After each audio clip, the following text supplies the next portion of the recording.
નમસ્કાર, ભાગ્ય દર્પણમાં આપનું સ્વાગત છે. હું છું કૃષ્ણા. દર્શક મિત્રો, મા બાપની સેવા એ જ સાચી ભક્તિ છે. તો આજના સુવિચાર સાથે શરૂ કરી આપના ભાગ્યના દર્પણને રજૂ કરતો અમારો વિશેષ કાર્યક્રમ ભાગ્ય દર્પણ.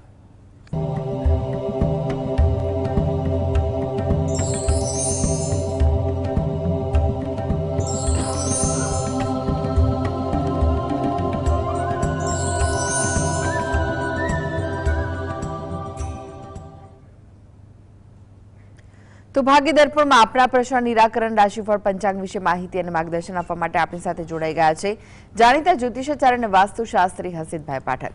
હસીતભાઈ, ભાગ્ય દર્પણમાં આપનું સ્વાગત છે. નમસ્કાર. નમસ્કાર. હસીતભાઈ, સૌથી પહેલા વાત કરીએ આજના પંચાંગ વિશે. તો શું છે આજનું પંચાંગ તે જણાવશો? હા, આજના દિવસના પંચાંગનો શુભારંભ કરીએ. આજે વાર છે મંગળવાર. વિક્રમ સંવત 2082 ચાલી રહ્યો છે. આજની તારીખ છે 9 ડિસેમ્બર 2025, 9/12/25. આજની તિથિની વાત કરીએ. માગશર મહિનો ચાલે છે, તેનો કૃષ્ણ પક્ષ એટલે વદ પક્ષની પાંચમ છે. આજે છે માગશર વદ પાંચમ. નક્ષત્ર આશ્લેષા છે. યોગ ઇન્દ્ર અને કર્ણ તૈતિલ આવે છે. આજની રાશિની વાત કરીએ. આજની રાશિ આવે છે કર્ક રાશિ, કે જેના નામાક્ષર હોય છે ડ અને હ. એટલે આજે જો કોઈ બાળક જન્મે તો તેનું નામ કર્ક રાશિ પરથી પાડવું હિતાવહ રહેશે. ઉપરાંત ગ્રહ ગોચર અને મુહૂર્તની ગણતરી માટે પણ કર્ક રાશિને લક્ષમાં લેવાની રહેશે. દિન વિશેષની વાત કરીએ તો આજે દગ્ધ યોગ છે, જે બપોરે 2:28 સુધી રહેવાનો છે. જી હસીતભાઈ, આજની વાસ્તુ ટીપ શું છે દર્શક મિત્રો માટે? હા, વાસ્તુ ટીપની આપણે વાત કરી રહ્યા છીએ તેમાં ભૂમિ દોષ વાત કરી રહ્યા છે. ભૂમિના દોષ અલગ અલગ પ્રકારના હોય છે, અલગ અલગ પ્રકારની ભૂમિ હોય છે, અને એ સમજવું બહુ જરૂરી છે. શાસ્ત્રોમાં બહુ વિસ્તૃત વર્ણન આપેલા છે.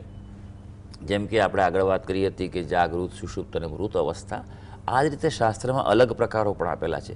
ઉપરાંત અલગ અલગ વિધિઓથી પણ આપણે તમારો જે ભૂખંડ છે, ભૂમિ છે, તેની પરિસ્થિતિ જાણી શકતા હોઈએ છીએ. તે ઇતિહાસ દ્વારા જાણવું જોઈએ કે અહીંયા પહેલાં શું હતું, કેવા લોકો રહેતા હતા, તો શું ઉપયોગ થતો હતો. સ્મશાનની ભૂમિ હોય, કોઈ હોસ્પિટલની જગ્યા હોય, અથવા બીજું એવું પણ નકારાત્મક જગ્યા હોય, ઊંડું તળાવ હોય, તો પછી એવી જગ્યાઓ ન લેવાય. આ ઉપરાંત જ્યોતિષ દ્વારા પણ પ્રશ્ન કરીને જાણી શકાતું હોય છે. વાસ્તુ દ્વારા પણ આ એની દિશાઓ પ્રમાણે એની ગણતરી કરીને પણ જાણી શકાતું હોય છે. અને ઉપરાંત દૈવીય જ્ઞાન દ્વારા પણ એનું ભૂમિની જાણકારી પ્રાપ્ત કરી શકાય છે. જી હસીતભાઈ, 12 રાશિનું રાશિફળ જાણે તે પહેલા એક દર્શક મિત્ર આપણી સાથે જોડાઈ ગયા છે. વિજયભાઈ છે. વિજયભાઈ, આપને જેમના માટે પ્રશ્ન પૂછવો હોય તેમની જન્મ તારીખ જણાવો. મારી જન્મ તારીખ છે 9 ઓગસ્ટ 1983. સમય? સમય સવારે 3:15 નો છે. અને સ્થળ? જન્મસ્થળ છે અમદાવાદ. જી, પ્રશ્ન શું છે, શું પૂછવું છે આપને? પ્રશ્ન છે મારે 42 ની એજ થઈ છે. મારે બિઝનેસ કરવું જોઈએ કે મારે જોબમાં કન્ટિન્યુ કરવું જોઈએ અથવા ફોરેન માટે જવું જોઈએ? મારે સવાલ છે. અત્યારે શું કરો છો ભાઈ? અત્યારે હું જોબ કરું છું ફાઇનાન્શિયલ એડવાઇઝરી મોડલમાં. કેટલા સમયથી કરો છો? 18 વર્ષ થઈ ગયા છે સાહેબ આ લાઈનમાં. અચ્છા અચ્છા, ઓકે ઓકે. તો હવે નિર્ણય લેવાની કેમ જરૂર પડી છે ભાઈ? ઓકે, સારું. કર્મ બાબતનો, કેરિયર બાબતનો પ્રશ્ન છે. અને ચોક્કસ વ્યક્તિ આ સમય એવો છે કે પહેલાંના સમય કરતાં બદલાયેલો છે. અત્યારે લોકો તક માટે અથવા પરિવર્તન માટે પણ જોતા હોય છે. કુંડલી પર નજર નાખીશું. મિથુન લગ્નની કુંડળી આવી રહી છે આપણી. રાશિ કર્ક રાશિ આવી રહી છે. લગ્નનો સ્વામી એ બુધ છે, તે 3જા સ્થાનમાં છે. અને ચંદ્રની દશા ચાલી રહી છે. ચંદ્ર આ કુંડળીમાં અસ્તનો થયેલો છે, એટલે અત્યારે સમય થોડોક ધ્યાન રાખવાનો છે. પ્રતિકૂળતાઓ ચાલી રહી છે. 2024ના એન્ડથી આ ચાલુ થયેલી છે. હજી 2034 સુધી આ દશા રહેશે. એટલે કારકિર્દી બાબતે નિર્ણય લેવાનો હોય તો પોતાનું કાર્ય કરી શકાય, પણ થોડી રાહ જુઓ. મે મહિના બાદ આપ આ નિર્ણય લઈને આગળ વધી શકો છો. ઉપાયમાં ખાસ એક વસ્તુ આપ ખાસ કરો કે ચંદ્રના જપ કરો, બરાબર ને? ચંદ્રની વસ્તુઓનું દાન કરો અને શિવજીની ઉપાસના કરો. જી કંચનબેન જોડાયા છે. કંચનબેન, આપને જેમના માટે પ્રશ્ન પૂછવો હોય તેમની જન્મ તારીખ જણાવો. મારા બાબાની જન્મ તારીખ 28/3/1999. જન્મનો સમય કયો છે? 2:40 બપોરે.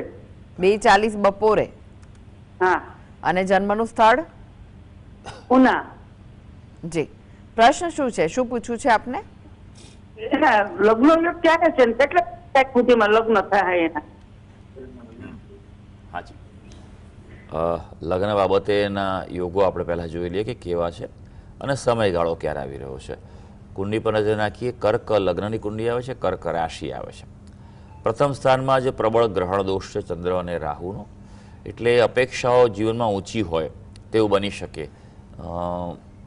જોઈએ તેવું પાત્ર ન મળે તો પછી કોમ્પ્રોમાઇઝ ન કરે એવું આવા પ્રકારના વ્યક્તિ હોય છે. અત્યારે શુક્રની દશા ચાલી રહી છે. શુક્ર મહારાજ જે છે તેની દશા ચાલી રહી છે, એટલે યોગ તો બની રહ્યા છે પણ હજી થોડા મધ્યમ યોગ છે. એપ્રિલ મહિના મે મહિના બાદ એના સારા યોગ છે. લગભગ 1.25 વર્ષનો યોગ છે, તો તેમાં પ્રયત્ન કરશો તો શક્યતા થઈ જશે. આ કુંડી છે તેમાં મંગળ છે, એટલે એ પ્રમાણે મેળાપક કરી અને આગળ વધવાની સલાહ છે. અને જો વધારે એવું લાગે કે તકલીફ પડી રહી છે તો પછી અર્ક વિવાહ કરાવો, એ એના માટે સલાહકારક છે. જી. ભોગીલાલભાઈ જોડાઈ ગયા છે. ભોગીલાલભાઈ, આપને જેમના માટે પ્રશ્ન પૂછવો હોય તેમની જન્મ તારીખ જણાવો. 10/11/1964. 10/11/1964. હા. જન્મનો સમય? સવારે 4:15. અને સ્થળ કયું છે જન્મનું? ઊંઝા.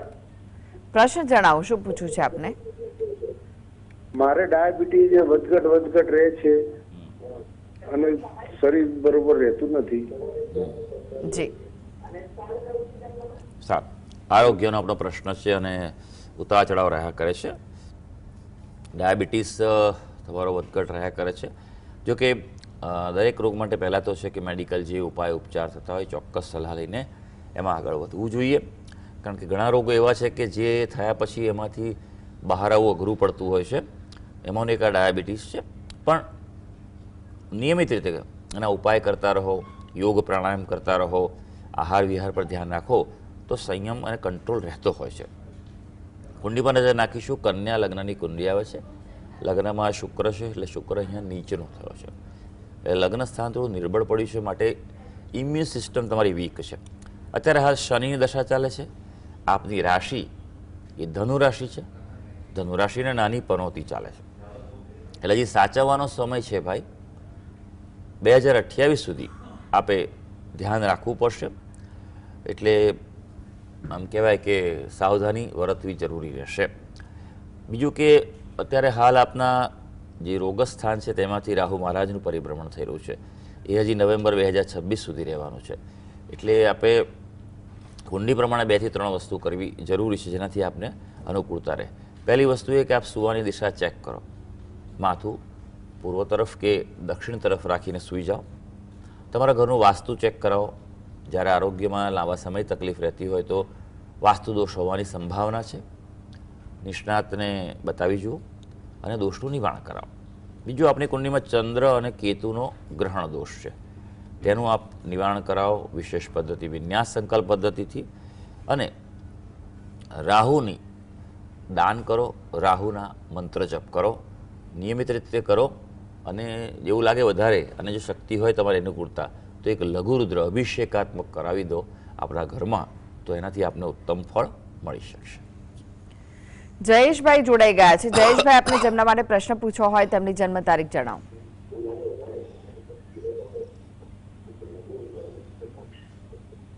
જયેશભાઈ, આપને જેમના માટે પ્રશ્ન પૂછવો હોય તેમની જન્મ તારીખ જણાવો. 13/2007. ફરી એકવાર જણાવશો? 13 માર્ચ 2007. જી. જન્મનો સમય કયો છે? 5:55 સાંજે. અને સ્થળ કયું છે? અમદાવાદ. પ્રશ્ન શું છે? શું પૂછવા માંગો છો? અભ્યાસ વિશે. મારા સન છે ધ્રુવ ગાડગે, એનો કોમ્પ્યુટર એન્જિનિયરિંગ કરે છે ડિગ્રીમાં. તેનું ભવિષ્ય કેવું રહેશે ને લાઈન બરોબર છે કોમ્પ્યુટર એન્જિનિયરિંગ? હા, જોઈ લઈએ આપણે ભાઈ. અભ્યાસ બાબતનો પ્રશ્ન છે, ખૂબ અગત્યનો છે. સિંહ લગ્નની કુંડી આવે છે, ધનુ રાશિ આવે છે, પંચમ સ્થાનમાં ચંદ્ર છે અને તેના કારણે વિચારો બહુ ચંચળતાવાળા રહી શકે, ભણવામાં મધ્યમ રહે તેવા યોગો છે. એટલે થોડુંક ધક્કા મારતા રહેવું પડે આ વ્યક્તિને, કારણ કે પંચમ સ્થાનનો અધિપતિ તેનાથી 12મે ચોથા સ્થાનમાં છે. એટલે એમ કહેવાય કે ભણવામાં તો મધ્યમ રહી શકે, પરિશ્રમ અને મહેનત બહુ જ કરવી પડે અને ફોકસ એકાગ્રતા રાખે તો તે સારું પરિણામ મેળવી શકે એવું છે.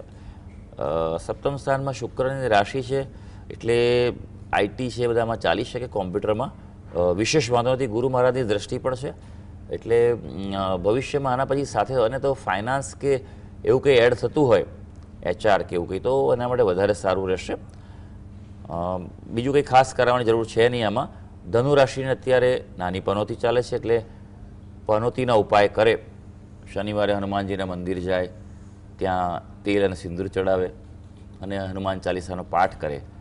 અને બીજું કે જો થઈ શકે તો ગુરુ ગ્રહના જપ કરે, અનુષ્ઠાન કરે તો તેના અભ્યાસમાં સફળતા મળી શકશે. જી હસીદભાઈ, રાશિફળની વાત કરીએ. રાશિમંડળની પ્રથમ 3 રાશિ મેષ, વૃષભ, મિથુન રાશિના જાતકોનો આજનો દિવસ કેવો રહેશે? શરૂ કરીએ આજના દિવસનું રાશિ ભવિષ્ય. સૌથી પહેલી રાશિ આવે છે મેષ રાશિ, કે જેના નામાક્ષર છે અ, લ અને ઈ. ભાઈ આજે મહત્વના નિર્ણય લઈ શકાય, એટલે આજના કોઈ હાથ પર લીધેલા પ્રોજેક્ટ્સ હોય અથવા કોઈ ડિસિઝન લેવાનું હોય, પ્લાનિંગ કરવાનું, તો આપ કરી શકો છો. બાળકો માટે, સંતાનો માટે થોડો સમય આપવો પડે તેવો દિવસ છે. હા, આજે યાત્રા પ્રવાસમાં પ્રતિકૂળતા છે એટલે બને ત્યાં સુધી તો પ્લાનિંગ ન જ કરતા. અર્જન્સી કે ઇમરજન્સી હોય તો યોગ્ય મુહૂર્ત જોઈને જાવજો. વૃષભ રાશિ, જેના નામાક્ષર છે બ, વ અને ઓ. આજે થોડી મૂંઝવણ અનુભવાય, દ્વિધા રહેશે. આજે શું કરવું શું ના કરવું તે થાય, એટલે અગત્યના નિર્ણય જો કોઈ લેવાના હોય તો તમે પોતે ન લેતા, જે તે ક્ષેત્રના એક્સપર્ટ, અનુભવી હોય તેની સલાહ લઈને આગળ વધજો. આજે થોડી શંકાશીલ મનોવૃત્તિ રહેવાની છે. ઘણીવાર શંકા એ જરૂરી પણ હોય છે સાવધાની માટે. આજે વાહન સુખની પ્રાપ્તિ થાય તેવું બની શકે. મિથુન રાશિ, જેના નામાક્ષર છે ક, છ અને ઘ. ટૂંકી યાત્રાના યોગો છે અને જો એવું કંઈ થાય તો ચોક્કસ જઈ આવજો. નાનો મોટો આંટો આજે મારી આવજો. કોઈ નવી શરૂઆત કરવી હોય તો આજે થઈ શકે તેવો દિવસ છે અને તમારા ભાઈ ભાંડુથી, પરિવારથી આજે અનુકૂળતા રહી શકશે. જી હસીદભાઈ, ફરી એકવાર રાશિફળની વાત કરીએ. કર્ક, સિંહ, કન્યા રાશિના જાતકોનો આજનો દિવસ કેવો રહેશે? કર્ક રાશિ, કે જેના નામાક્ષર છે ડ અને હ. કર્ક રાશિના વ્યક્તિઓ માટે વાત કરીએ તો આજે ચિંતામાં થોડો વધારો થાય તેવું બની શકે, એટલે થોડું બેલેન્સ થિંકિંગ જરૂરી છે. સામાન્ય આર્થિક લાભની પણ સંભાવના દેખાઈ રહી છે, પણ ક્યાંક એવું બને કે અપેક્ષા કરતાં ઓછું મળે તેવું બની શકે. આજે તકરાર થાય તેવું બની શકે કોઈને કોઈ પ્રમાણે, એટલે એ બાબતે થોડી સાવચેતી, સાવધાની અને સંયમ રાખવો જરૂરી છે. સિંહ રાશિ, જેના નામાક્ષર છે મ અને ટ. સ્વાસ્થ્યમાં સુધારો જોવા મળે. આજે નાની મોટી તકલીફ હશે તો તેમાં સુધારો જોવા મળે. મનની પ્રસન્નતા પણ મળી શકે તેવું છે. હા, સંબંધોમાં આજે સંતુલન રહેવા જઈ રહ્યું છે. હવે કન્યા રાશિ, જેના નામાક્ષર છે પઠ અને અણ. આજે ગેરસમજની શક્યતાથી બચવાનું છે. કોઈ પ્રકારે ગેરસમજ થાય તેવું બને માટે વિચાર, વ્યવહાર, કોમ્યુનિકેશનમાં ધ્યાન રાખજો. આર્થિક ક્ષેત્રે તણાવનો અનુભવ થાય તેવું બને અને આજે ખાસ છુપા શત્રુઓથી સાવધ રહેવાનું છે. જી એક દર્શક મિત્ર જોડાઈ ગયા છે, અશોકભાઈ છે. અશોકભાઈ, આપને જેમના માટે પ્રશ્ન પૂછવો હોય તેમની જન્મ તારીખ જણાવો. 4/12/1957. 7/12/1957. 4/12. ઓકે. સમય કયો છે જન્મનો? સાંજના 7 વાગે. જન્મસ્થળ છે રાજકોટ. જી પ્રશ્ન શું છે, શું પૂછવું છે આપને? એક કોર્ટ કેસ ચાલે છે, નિર્ણય ક્યારે આવશે? કઈ બાબતનો કોર્ટ કેસ ચાલે છે ને કેટલા સમયથી ચાલે છે ભાઈ? 4 મહિના થયા. અને કઈ બાબતનો છે? પૈસાની લેવડ દેવડ માટે. એટલે તમે કેસ કરો, તમારી પર કેસ થયો છે ભાઈ? ના, મેં કર્યો છે. અચ્છા, એટલે મેં કર્યો છે. એટલે કોઈને પૈસા આપ્યા હતા ને પાછા નથી આપ્યા એવું થયું છે? પૈસા આપ્યા હતા. હા. સારું, ચાલો જોઈ લઈએ કે શું કહે છે કુંડળી અને ગ્રહયોગો શું સૂચવે છે. મિથુન લગ્નની આપની કુંડળી આવે છે. લગ્નનો સ્વામી બુધ સપ્તમ સ્થાનમાં છે. બુદ્ધિશાળી વ્યક્તિ છો, કેલ્ક્યુલેટિવ વ્યક્તિ છો, પણ અત્યારે ગુરુ મહારાજની દશા ચાલે છે અને ગુરુ રાહુનો કુંડળીમાં પ્રબળ ચાંડાળ દોષ છે, માટે આ દશા અશુભ ગણાય છે. ઉપરાંત કેતુ મંગળનો પણ, કેતુ ચંદ્રનો આપણો ગ્રહણ દોષ પણ છે. આ બે વસ્તુને કારણે તમને અત્યારે થોડી પરેશાની ભોગવવી પડે તેવું બની શકે, કારણ કે ગુરુ મહારાજની સ્થિતિ પણ મધ્યમ છે, એટલે વસ્તુ ધાર્યા કરતાં લંબાય તેવું આપણે બની શકે અને અનુકૂળતા તમને કોર્ટ જે કેસ છે તેના ઉચ્ચકાદામાં પણ ઓછી રહે તેવું બની શકે. એટલે બે ઉપાય આપ ખાસ કરો. પહેલી વસ્તુ કે તમારા કુળદેવીને પ્રાર્થના કરો, જ્યાં તેમનું મૂળ સ્થાનક હોય ત્યાં દર્શન કરી આવો, માતાજીને શણગાર પ્રસાદ ધરાવીને પ્રાર્થના કરો. ઘરે પણ રોજ દીવો કરો અને પ્રાર્થના કરો. બીજું કે ચાંડાળ દોષ છે અને અંગારક દોષ અને ગ્રહણ દોષ, આ 3 દોષ છે તેનું આપ નિવારણ કરાવો. કારણ કે જ્યાં જ્યાં પણ રાહુ અને કેતુ ડિસ્ટર્બ થાય ત્યાં આ બધી બાબતોમાં માથાકૂટો રહેતી હોય છે અને પછી પરિસ્થિતિ એટલી અનુકૂળ નથી રહેતી હોતી, માટે તેની શાંતિ કરાવવી જરૂરી છે. વિશેષ પદ્ધતિ, વિન્યાસ સંકલ્પ પદ્ધતિથી અને એના યોગ્ય મુહૂર્તમાં આપ નિવારણ કરાવશો તો અનુકૂળતા વધી શકશે. જી જી હસીબભાઈ, ફરી એકવાર રાશિફળની વાત કરીએ. તુલા, વૃશ્ચિક, ધનુ રાશિના જાતકોનો આજનો દિવસ કેવો રહેશે? હા, તુલા રાશિની વાત કરીએ, જેના નામાક્ષર છે ર અને ત. આવકમાં વૃદ્ધિના યોગો દેખાઈ રહ્યા છે, એટલે ફોકસ કરજો.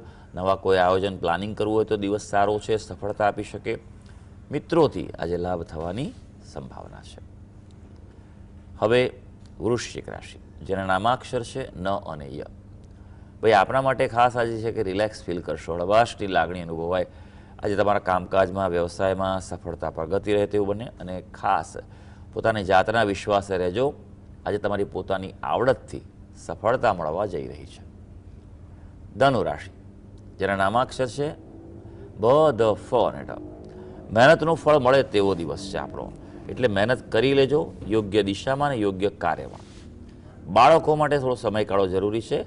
આજે કોઈને કોઈ રીતે નાનો મોટો અચાનક કોઈ અનપેક્ષિત લાભ થાય તેવું બની શકે. જી હવે વાત કરીએ અંતિમ 3 રાશિ, મકર, કુંભ, મીન રાશિના જાતકોની. તેમનો આજનો દિવસ કેવો રહેશે? હા, મકર રાશિ, જેના નામાક્ષર છે ખ અને જ. કામકાજમાં વધુ જવાબદારી, બોજો વધી શકે તેવું આવી શકે. દાંપત્ય જીવનમાં ધ્યાન રાખવાનું છે, પ્રતિકૂળતાનો સામનો કરવો પડે તેવું બને અને વાહન ચલાવતા પણ આજે સંભાળવું જરૂરી છે. કુંભ રાશિ, જેના નામાક્ષર છે ગ, સ, શ અને શ. ભાઈ, માનસિક અશાંતિ રહે તેવો દિવસ છે આજે, એટલે થોડુંક વિચારોમાં સંયમ જરૂરી છે. સારી વાત એ છે આજે દાંપત્ય જીવનમાં તમારા માટે અનુકૂળતા છે અને અપરિણિત વ્યક્તિઓ માટે શુભ સમય છે. મીન રાશિ, જેના નામાક્ષર છે દ, ચ, ઝ અને થ. આરોગ્યમાં આજે વધારો થાય, સુધારો થાય તેવું બને, પણ જીવન સાથે ક્યાંક મતભેદ પણ અનુભવાય. હા, આજે જે પણ નિર્ણય લો તે વાસ્તવિકતાથી, પ્રેક્ટિકલ એપ્રોચથી નિર્ણય લેજો. એટલે કેમ કહેવાય કે દિલથી નહીં પણ દિમાગથી આજે નિર્ણય લેવાના છે. તો સર્વે દર્શક મિત્રોનો આજનો દિવસ શુભ અને મંગળકારી જાય તેવી ઈશ્વરને અભ્યર્થના. જી હસીબભાઈ, જીએસટીવી સાથે જોડાવા માટે, દર્શક મિત્રોને માહિતી અને માર્ગદર્શન આપવા માટે આપનો આભાર. ધન્યવાદ. તો દર્શક મિત્રો, આ સાથે જ ભાગીદાર પણ આજે બસ આટલું જ. મને રજા આપશો. નમસ્કાર.